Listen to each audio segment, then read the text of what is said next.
Hey, buddy, Thomas here. This is a huge order that I'm filling. Luckily, half this job I split with my buddy, Mr. Jack. I'm doing the very not cool part of scraping off sawdust. This first log that I cut, it had a lot of lighter section to it. Therefore, it made the removing of the sawdust very difficult. So this one's coming off pretty nice right here, but when you get to a section like this one, let's see if it'll do it. Yeah, when it comes off in sheets, yeah, that's when you know you're dealing with some sticky stuff. But not too bad with this little scraper, paint edger, whatever you want to call it.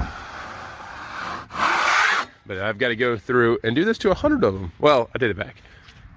Jack's 50 right there. He's already done that. So with this, what I have here, there's 28. If you count what's on the back in this, I've got 10 more here, and I've got another 12 that'll be on the off the sawmill here shortly. So yeah, fun time, big job. 100 1x12s by 8 foot, and 120 1x3s by 8 foot. This will be for board and batten, and some trim pieces as well. But very big order. And then the customer also asked, will you deliver? I'm like, well, it's already up against my trailer, sure, why not? So he threw in a little bit extra on that, and that's all good with me, because I've also got to get a rundown and go do some stuff in the area too. So these are going down to Ocean Springs into a guy's shop out there. It's gonna look really nice.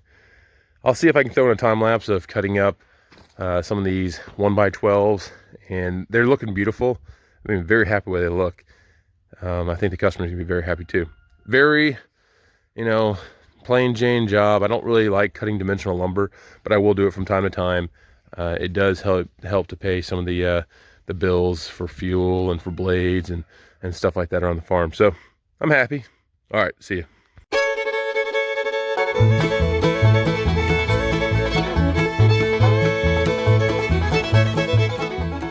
All right, folks, so what I tell you, that was pretty interesting, wasn't it? Yeah, so scraping off sawdust, probably not the most enjoyable thing. These are very pretty boards, though, and I don't know how long the customer's going to have these sitting around, so I want to make sure that we prevent mold from happening the best we can. Now, this section right here is really interesting. It looks as if whenever I picked it up with the sawmill, or excuse me, with the tractor off the sawmill, it squeezed out some of the sap there. There's a big lighter section here, so that makes sense why you see more than down there. Because whenever I picked these up, I think I picked up the entirety of the stack, so 28 of these at one time, which was a pretty heavy load. So now that I've scraped these, I believe there's 18 or so here. I've got the other 10 on the back side. I've got to start stickering and stacking them on there, so it's gonna take me a second. I'm gonna have to go cut some stickers. So we're gonna show, it's a different video. I mean, why not? We'll show from start to finish how I prep a load to go out and go from there. So stay tuned. All right, folks, the name of the game is cut, sweep, stack, repeat. So this cant right here, I've already got 10 boards off the top. I've got 9 more that will be sitting here, and then I've got a couple down here that will actually get me the 22 remaining that I need to finish on the 1x12 section. And then I got to do 60 1x3s, get everything again loaded up onto the trailer. This order will be done. So stay tuned. I'm gonna throw in a time lapse, and we'll just watch this Setworks do its magic. The blade, decently sharp, at least it was earlier, so hopefully it has remained sharp while it's done nothing, and I can continue cutting these at a pretty quick pace. So here we go.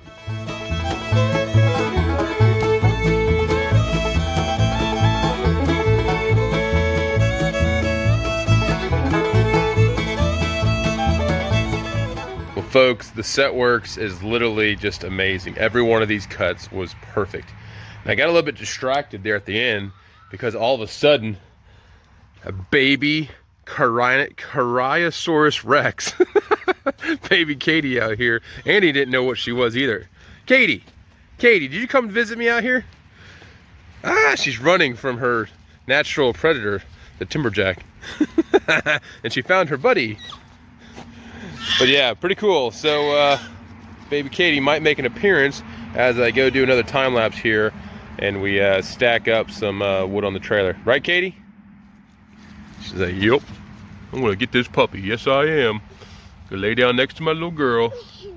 Yeah.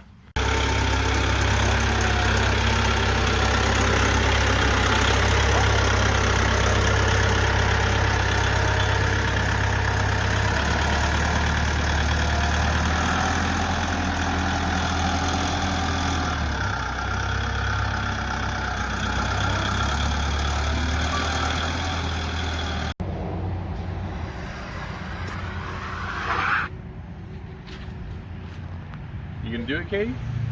She's like, I want to. Pretty, pretty, pretty. You wanna play with that? Yeah, that's mine. Alright, can I see it again? I don't know.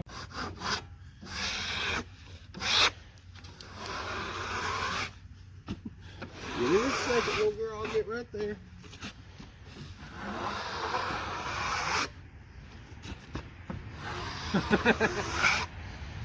There, no more playing this time. Yeah, that's what I'm talking about.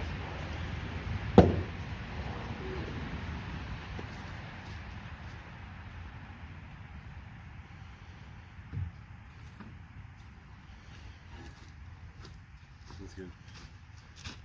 All right, so this is quite crazy. Some of these boards are like 22 inches wide.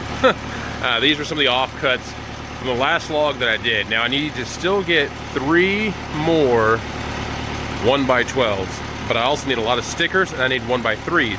So what I'm gonna do is actually I'm gonna put on the 1-inch scale, and some of my stickers might have some of this live edge and stuff on it. I don't really care, but I'm gonna use those to stick the pile. Once I get to a nice flat edge, and I'll flip all the boards over, do the same thing, and make sure that I'm left with 12 inches at the end. And then I'll get my 3 boards, and then the rest of them on there, I'll turn into 1x3s. This should yield quite a bit. So I'm gonna go ahead and throw in a time lapse because this is kind of a slow process, just because I'm having to do some mental math while I'm cutting and figure out when to turn. So here we go.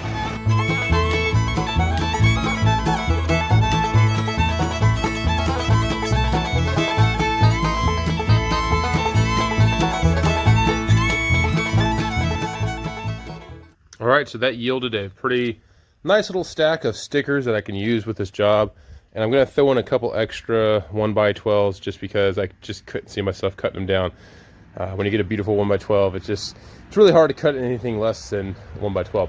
Now, I did take these boards back off. This one right here, as you see, has a slight crack down the middle of it and everything. I don't have enough right now to stack onto the mill, so I need to get another log, start cutting my 1x3s, and then I'll throw this back on there when I start doing 1x3s. So go over there, we'll start stickering and stacking, and then go from there. Job is not over when you got all the wood cut. You gotta then, you know, properly stack the wood. So here we go.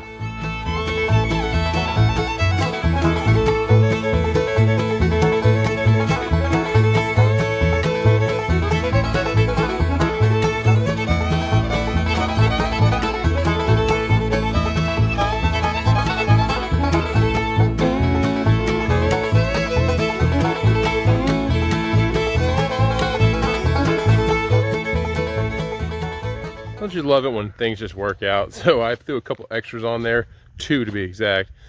So I've got 52 here. My section of the order was supposed to be 50, but I've actually made 4 across the top, which is perfect.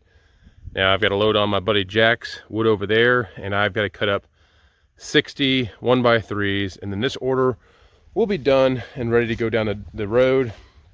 And it will be a date night for my wife and I, because we're going to go drop this off in Ocean Springs, and while we're down there, why not just take a 25-foot trailer and go out to eat dinner somewhere. So yeah, this has been fun, but very happy the way this wood turned out. It looks really great.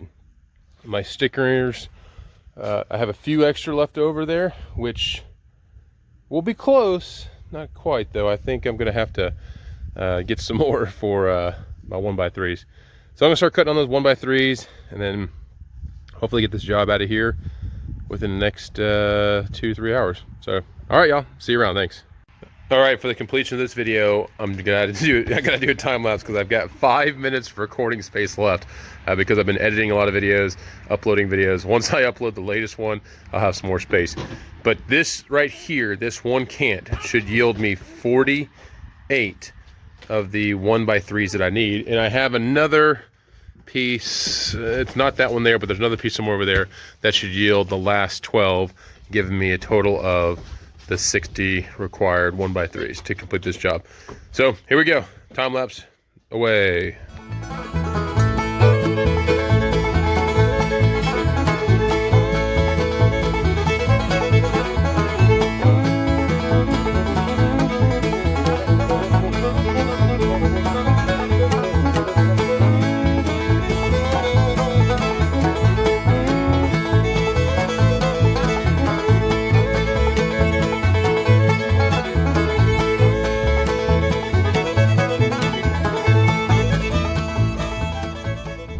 Well, folks, I'm really bad about forgetting to film the last little bit, just leaving the customer's house here.